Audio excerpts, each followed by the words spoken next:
Согласно плану террористов, на территорию Абхазии должны были прибыть группировки боевиков. Главной их задачей было совершить террористические акты прямо на площадке Олимпиады.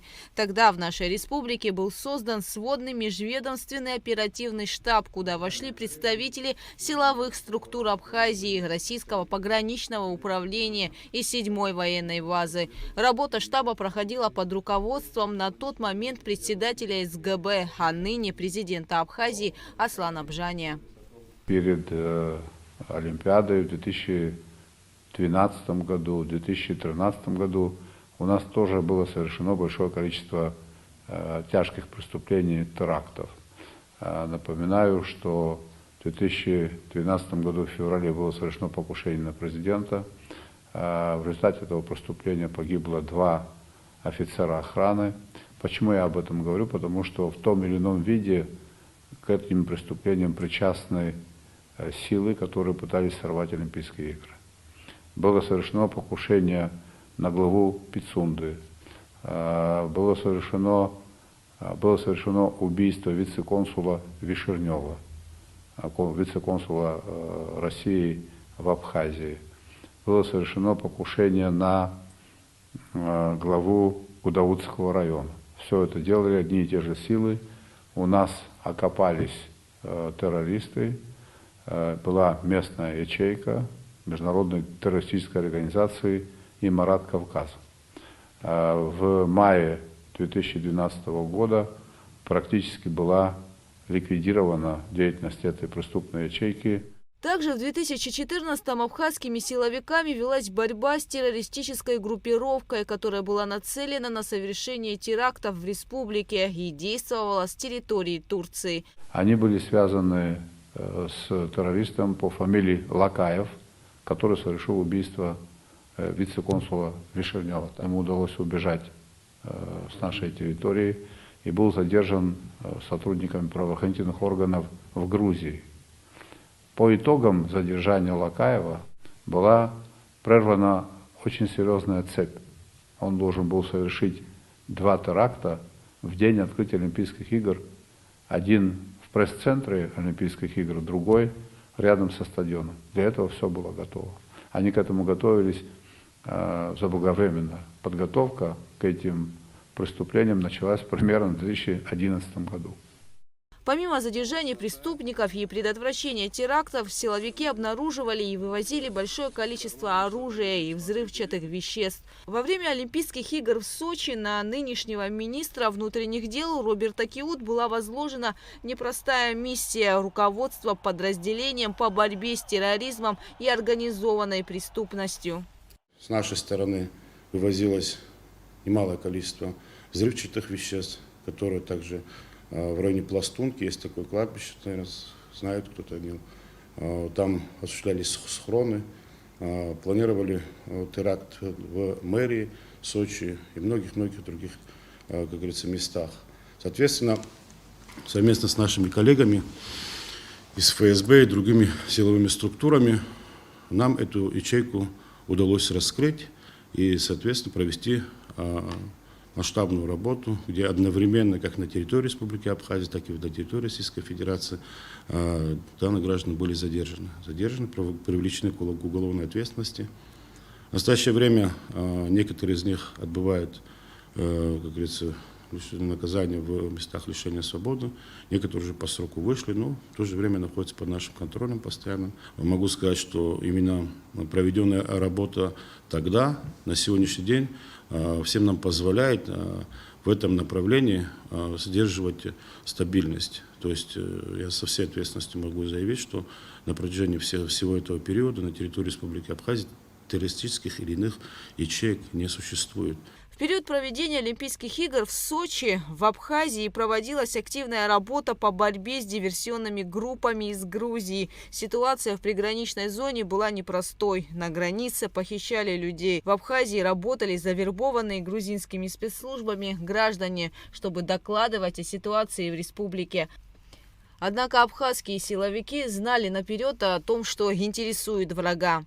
Интересует дислокация вооруженных сил Министерства обороны Республики Абхазия, воинские склады, дислокация частей 7-й военной базы, расположение пограничных застав, как абхазских, так и российских, количество, личный состав, вооружение, средства связи. И наша задача состоит в том, чтобы этих людей выявлять.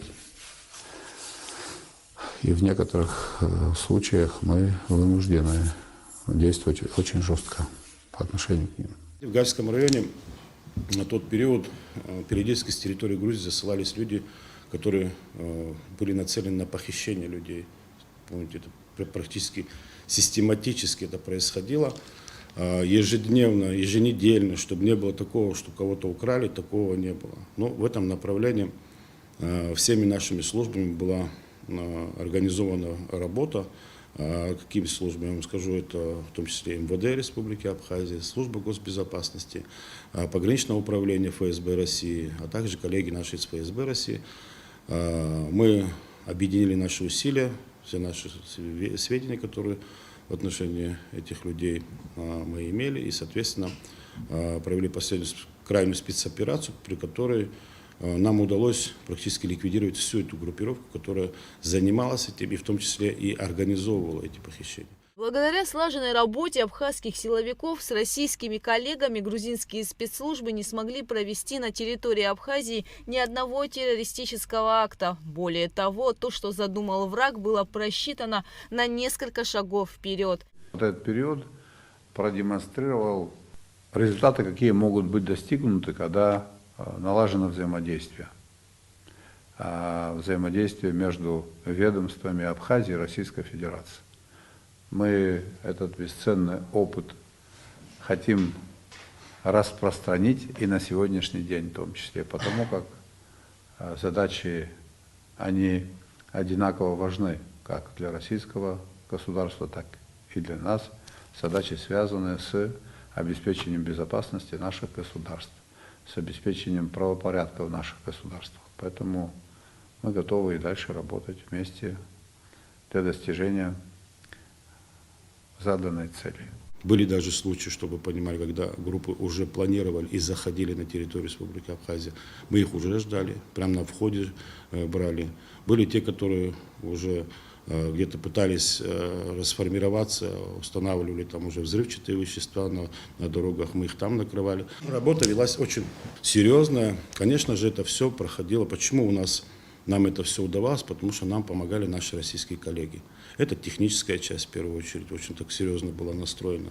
И мы, знаете, как в ходе всей этой работы, вот, по крайней мере, наше подразделение по борьбе с терроризмом и организованной преступностью, ребята все, которые работают, молодые ребята, которые получили колоссальный, неоценимый опыт, что нам позволило, в принципе, после этого работать по другим направлениям. Была проведена серьезная комплексная работа, в ходе которой были задержаны лица, которые заезжали на территорию Республики Абхазия с целью уже такого, знаете, заказного убийства определенных чиновников, руководителей ведомств. В том числе, скажу вам так, мы работали и задерживали в отношении начальника разведки от ВГВ, начальника ВГВ Владимира Ивановича Ану тогда был, его хотели убить в городе Чимчира. Был задержан такой гражданин Торадзе, чтобы вы понимали, это человек, который в свое время был личным охранником Шварнадзе. Плюс ко всему был в спецподразделениях Грузии.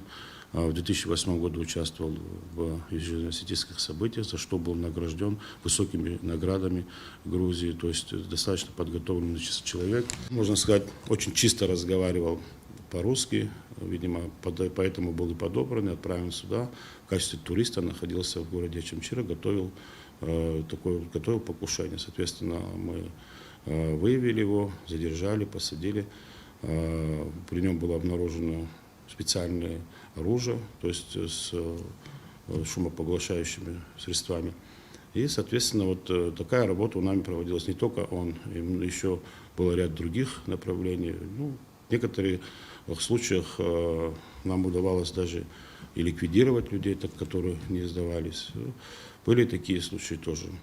В результате активной работы были задержаны грузинские киллеры и диверсанты, которые планировали крупные теракты в республике. В 2018 году по решению абхазской стороны многие из них были отпущены и переданы Грузии.